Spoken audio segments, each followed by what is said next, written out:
Suge Knight, and Gene Deal are collaborating to reveal Diddy's wrongdoing. In a startling admission, Gene Deal asserts that Diddy has been a covert FBI informant for years, providing them with intelligence while concealing his suspected involvement in Tupac Shakur's death. Additionally, Diddy's followers recently attacked Gene Deal, who is being targeted for what he stated. Gene Deal's life is in jeopardy, and things are becoming serious. Pac was living, Big was living, Eric B, Big D, y'all set up there and y'all was gonna set up a meeting. Everybody who had something to do with it was supposed to show up, and Puff refused to. You didn't, brother. You wanted this shit to be over with. Even though you didn't f with Puff, y'all wasn't dealing with each other no more. I remember when you and Pac was in the car behind the House of Blues. You was in the red Rolls Royce, Pac was in the white. I was in the car when Puff rolled up on you and said, yo, Suge, we got any problems down here? And you said, bro, I don't know any problems you got. That was even after Jake was. You said, brother, I don't know any problems you got. The only individuals in the industry who are aware of what transpired on the night of Tupac's murder are Suge Knight and Gene Deal. Gene is said to have been with Diddy when the crime was being plotted, and Suge was in the car when Tupac was shot. Dwayne "Kifidity" Davis was charged with murder on September 29, 2023, some 27 years after Tupac Shakur was killed for his role in the drive-by shooting.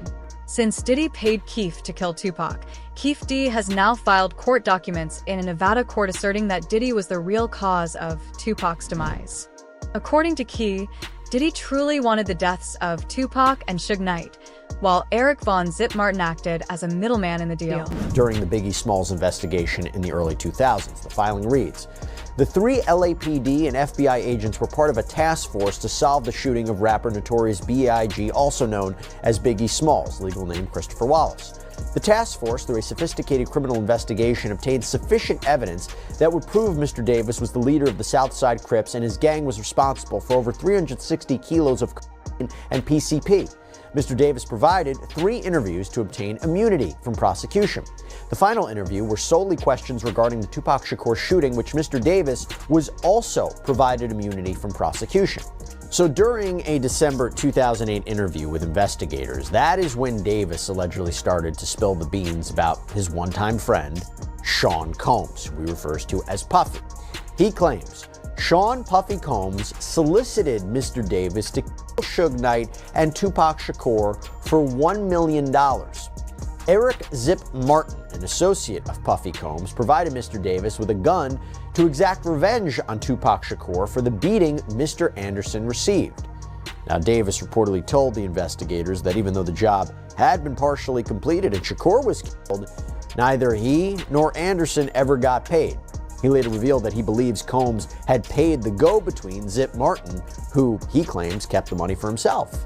And he said much of the same thing in a 2009 interview a year later, because according to the motion to dismiss, the Las Vegas Metropolitan Police Department, as far back as 2009, was in possession of the same set of facts that the Clark County District Attorney is now alleging makes Mr. Davis responsible for the Tupac Shakur. The Clark County District Attorney's Office has offered no reason as to why it waited another 14 years to prosecute a case against Mr. Davis. Mr. Davis has been irreversibly prejudiced by this unnecessary delay in prosecution of this case, and Mr. Davis's constitutional rights have been violated in an extraordinary manner never before witnessed in the annals of the American criminal justice system. FD was attacked in jail a few days after he claimed Diddy was responsible for Tupac's murder. Did the fact that Diddy is the second Keef D's name truly happen by accident? We have an update now on Dwayne "Kifidity" Davis. He's charged in the murder of Tupac Shakur. Davis was in court again this morning after a fight with another inmate. Fox 5's Mike Allen walks us through what happened. Dwayne Davis is answering for a jailhouse brawl. Here's what court records show, along with images from surveillance video released by Las Vegas Justice Court. On December 23rd, Davis was being escorted back into his cell when another inmate, Rockland Hamilton, who's also facing a charge, is standing to the right by a sink in this room. Hamilton walked over to Davis and squared up, looking ready to fight. They started throwing punches and grappling, and the officer escorting Davis called for backup, gave verbal commands too for the inmates to stop fighting, and then hit them with pepper spray. Before backup officers arrived, the two inmates kept grappling and throwing punches and were eventually separated after backup officers got into the room. Both Davis and Hamilton face battery by prisoner charges. The only person who truly knows what transpired that evening is Suge, who claims that Puffy was complicit in the murder. Gene Deal has supported Suge and stated the same thing. Even the police were aware of Puffy's involvement, but because he was giving the Fed secrets, he was never charged. For many years, Diddy has been an informant. Everyone on the streets was aware of Diddy's character. The shooter, the person who shot Tupac, did you get to see their face? And what's this? No secret. Testified that he saw, and he was overworked, and that he saw things that just didn't make sense, and that he had to run down on Suge Knight, or would have if Suge Knight would have actually been there. I was thinking about that. If all of this stuff is true, Suge Knight ain't had nothing on Diddy. What you mean? You think so? Suge Knight has always been known as the boogeyman of hip hop. But if all of this stuff is true, Suge ain't had nothing on Diddy. Oh, you mean as far as the type of person they are? Being a boogeyman. Yeah. I don't know. Like bad. The FBI could have put Diddy in jail at any point if they had so desired. Remember, Diddy was giving away illegal information on live television. Over 30 witnesses testified against him, and the federal government has a 98% conviction rate. Diddy avoided all of the serious accusations despite never even testifying. This conviction is only symbolic. Diddy is aware that he will get away with anything. Every rumor, every whisper, and every secret. For far too long, Diddy and other hip-hop heavyweights have dominated the conversation. Diddy was arrested because these elites wanted to get rid of him. Diddy was only able to escape because the federal government needed him, and he had experience working as a criminal informant. Is Diddy at a level of being untouchable where he's protected, or is Diddy a target that they'll eventually put all the blame on him and make sure they get away with it free? I mean, he's definitely gonna be the black motherfucker in the bag. Because you gotta realize one thing: that boy life is dangerous. And his life is and he just not dangerous with the shit they said he was doing, but he's in danger. He knows too much. One thing you gotta realize is he probably having a conversation right now with the higher ups and everybody else to figure out how it's gonna work itself out, because he know all the secrets. And if he get to running his mouth, it could be a bad look. I look at it like the most important thing is the industry need to be built over. You have all these executives that's somebody was their father, their grandfather, or all these type of stuff, and they don't give people the opportunity to grow and learn. I know when I first started in this business, it wasn't a machine. I had to be the machine.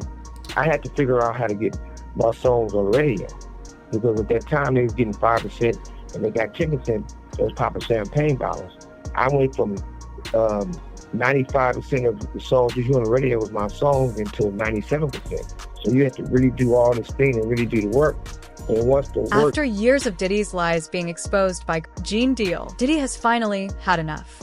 He's determined to silence Gone no matter what, and he won't risk going to jail again. Diddy's followers attacked Gene a few days ago, and it's said that this is only the start.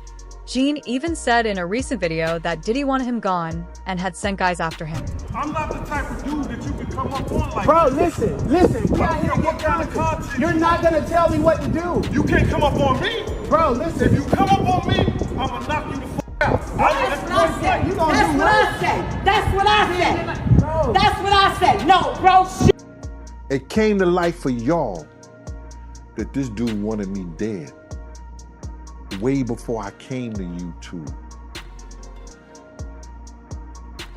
Because I was having meetings with serious dudes in the street. And he refused to sit down. He told street dudes who had did dirt in the street. When y'all see Gene, y'all do him dirty. Y'all beat him up. He ain't tell him to beat me up. What I look like getting beat up? What a grown man look like? Somebody smacking him around, hitting him and all this shit like that. I ain't taking no ass whooping. I ain't took a ass whooping since the fucking doctor spanked me on my fucking ass. I ain't took a ass whooping since my mama and my daddy. When they stopped taking it, I guess I'm got amnesia. I don't know what an ass whooping look like or feel like. What do you look like telling somebody to whoop my ass? He didn't tell him that. He wanted me in the dirt and was trying to rock me to sleep. He knew where I was at. Unlike Diddy, Gene isn't scared to get his hands dirty and isn't the type of man to back down from a confrontation. For years, Gene has been vocal about Diddy's wrongdoings. He would have quit long ago if scaring him was indeed that simple. Gene has repeatedly stated that as long as he speaks the truth, he doesn't care what happens to him. A man who is not afraid of dying cannot be silenced. He say, yo, you got questions to answer. For who? I said, if you want me to answer questions, do an interview. I got a booking number, then you do an interview. I answer any of your questions. I ain't got no problem of answering anything that you want to know. All you got to do is pay my fee and I'll be there. He said, well, you ain't gonna tell me how to get the contact. And as soon as he said that, and he came like he was coming close to me, I took it back to 92. Wu-Tang, protect your neck. And that's all I'm gonna say. I took it back to that. I took it back to 1992 Wu-Tang, protect your neck. And he know what I'm talking about. Then when I did that, then next thing you know, a girl came, the guards started coming and stuff like that, and he told the guards, yo, watch the camera. He hit me. That's what he said to the guard. So one guard was like this. One guard got in front of me and I moved. He said, yo, Gene. He said, yo, Gene, because he know me. He said, yo, Gene, you could just knock me down, bro. Just take a couple of days and get up out of here. So I was leaving.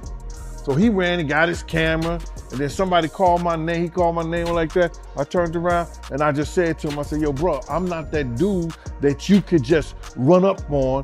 I'm not that dude that you could say whatever you want to say. I'm a grown man. You understand? I'm not that dude that you could say whatever you want to say to, because if you run up on me, I'm gonna knock you the F out. And that's how that went, bro. And there's nothing I'm proud of.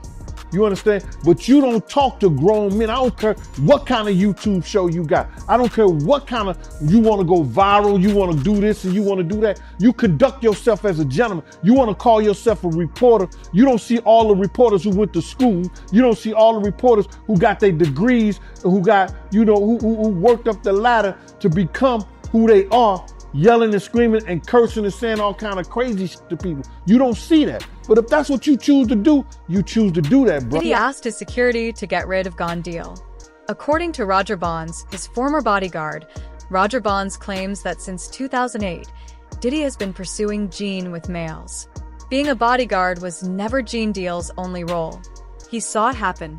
He witnessed everything. The manipulation, the abuse, the parties.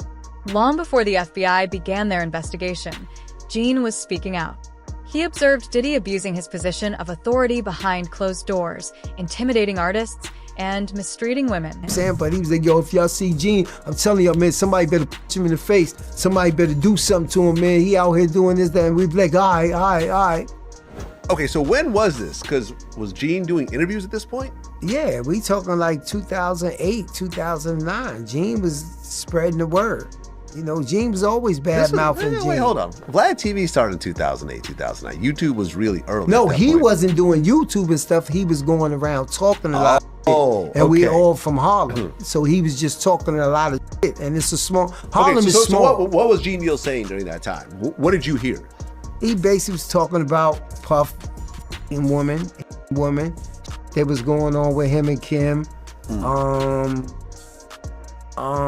Puff being gay, you know, with him and Usher, shit like that. He was talking the same shit that he's talking now on a major scale, but he was spreading it around Harlem. Okay. So it was basically a thing where, yo, if y'all see that man, I'm telling you, I better hear he got hands put on him, this, that, and the other. But we seen Diddy operates in the background and is still attempting to persuade the judge that Gene has changed even as he sends men after him. Online rumors state that Diddy intends to check himself into a rehab facility and begin therapy for his mental health problem. He says he was such a repulsive person because of his mental health problems. We all know that's not true. I believe. Gene Deal, happy to have you back on the platform, man. October 3rd, man. We're going to find out if Diddy do time or not. But I do want to ask you, how you feel about this program that he enrolled into? Well, the programs that they put him in is because of he's getting close to release or he may be released. So the Bureau of Prisons for the federal government has to give him a program based on his crime that he committed. You know what I'm saying? He did commit a crime. He is going to jail for committing a crime, but the time is going to be based on his pre-sentence report. So now, in the pre-sentence report that the probation officer, the federal probation officer do, they go by the history. If he had any criminal history, they go by the criminal history. They go by the history, the crime. They go by what the victim statements and all that, and they do this report that they submit to the judge. And submitting that report to the judge is going to have what they believe based on the guidelines of the prison system, the guidelines of the correctional sets up based on what the time he'll do based on the crime. Now, the crime, and let's get this straight, the crime that he committed is based on the Mann Act. And that range anywhere from probably 22 to 54 months. Probably 22 to 54 months. This rehabilitation ploy is a total fraud. All Diddy wants is for the judge to believe that he has changed before being sentenced. Every criminal does it. And it is said that Diddy hopes he has done enough to deceive the judge. You don't become a monster that ruins lives for years on end because of poor mental health. Diddy is willing to tell any kind of falsehood in order to escape. I don't give a flying F about it. You know what I'm saying? Because it's just a facade. It's some bullshit. You know what I'm saying? He had enough money way before he got to jail. If he wanted to do something to get himself right, to get off drugs, he could have got the best doctors. You understand? He could have gotten the best treatment facility. If he wanted to stop beating women, he could have got some psychological help. He could have bought the best that money could buy. So all this shit is just to get his sorry ass out to jail. And 9 times out of 10, it usually helps. Diddy doesn't frighten Gene. Diddy's bodyguard was Gene. It was Gene who needed to defend Diddy, not the other way around. Diddy attempted to silence Gone even prior to the trial. When Diddy was incarcerated, Gene would get calls from Diddy's close associates. Gene was repeatedly informed by Diddy's friends that Diddy was prepared to pay for his silence and that he would eventually obtain it. Having known Diddy for more than 10 years, Gene has personally seen the type of monster he was. Despite being well aware of Diddy's capabilities, Gene decided to speak. I'm not gonna worry about somebody that I bodyguard. And God knows I could bodyguard myself with his blessings. I could bodyguard myself with his blessings, bro. I'm not worried about that. Nothing beats an ambush, and I know that. But I'm not worried about his shit. People just need to talk about something. They want to have something to say, man. Oh, Gene ain't gotta be worried, so like that. So, shouldn't I have been worried when he was out here on the street? When he was out here on the street, I should have been worried. Yo, bro, August the 14th, 1999. High-speed chase in Harlem. You understand? I didn't know that he didn't send nobody after me then. Cause niggas do that shit. They'll send somebody at you. I seen dudes that do shit and they have niggas right there in the same clique and they didn't even know he did it. So how I know those 4 guys, 5 guns to my head, wasn't sitting by him. When Roger Bonds come and say later that Diddy wanted something done to Gene Deal. How I know? Did Diddy decide to talk even if he would frighten everyone else? Diddy's might and violence may frighten some, but Gene defended him for over 10 years. Gene claims that he is not afraid of Diddy since he is aware of the fact that he is a coward who is incapable of standing up for himself. He's not rushing, and he's not checking behind him. He is openly confronting Diddy and challenging him to approach. Diddy tried to silence you, or tried to get you to stop talking about him. This is relayed to me by Kirk Burrows. This guy is like this with Diddy. You seen him on Drink Champs with him. You see him walking the streets in Miami with him, the whole 9 yards. So I'm saying to him, what does he want to talk to me for? He ain't got nothing to say to me. He said, yo, Gene, he said enough is enough. You know what I'm saying? Enough is enough to what?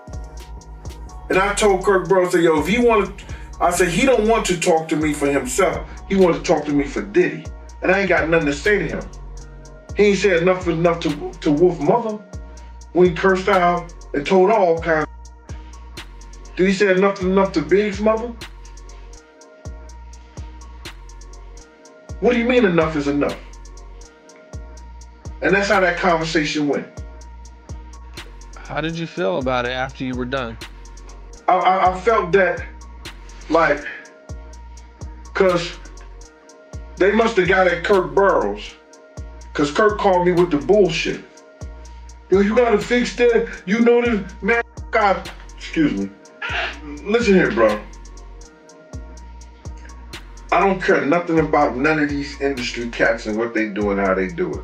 That's their business. You understand? I don't tell a man how to screw his wife and how to spend his money. You don't tell me what I gotta do with my time. Point blank.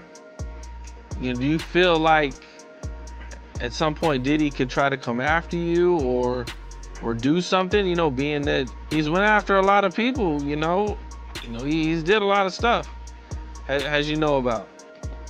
Cam, let me tell you something, man. If I worried about what somebody would do for me, I wouldn't be the man that I am. I keep my head on the swivel.